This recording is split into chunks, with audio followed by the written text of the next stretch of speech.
Electromancy, or electriomancy, an ancient method of divination with a cock. In practicing it, a circle must be made and divided equally into as many parts as there are letters in the alphabet. Then a wheat corn must be placed on every letter, beginning with A, during which the depositor must repeat a certain verse. This must be done when the sun or moon is in Aries or Leo. A young cock, all white, should then be taken, his claws cut off and the cock forced to swallow them together with a little scroll of parchment made of lambskin upon which has been written certain words. Then the diviner holding the cock should repeat a form of incantation. Next, on placing the cock within the circle, he must repeat 2 verses of the Psalms, which are exactly in the middle of the 72 verses cited in the entry on alectromancy.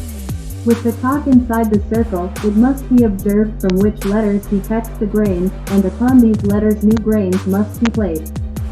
The letters, when written down and put together, will reveal the name of the person concerning whom inquiry has been made. According to legend, the magician AmA used this art to discover the person who should succeed Valens Caesar in the empire, but the bird picking up 4 of the grains, those which lay on the letters Theo, left it uncertain whether Theodosius, Theodotus, Theodorus, or Theodex was the person designated. Valens, however, learning what had been done, put to death several individuals whose names unhappily began with those letters, and the magician, to avoid the effects of his resentment, took a draught of poison.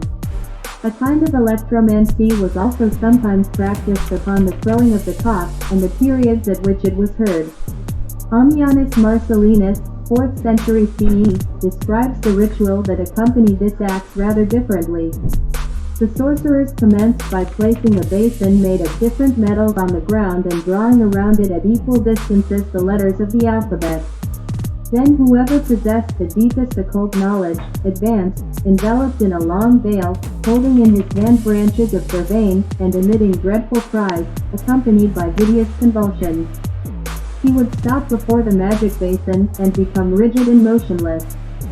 He struck on a letter several times with the branch in his hand, and then upon another, until he had selected sufficient letters to form a heroic verse, which was then given out to the assembly.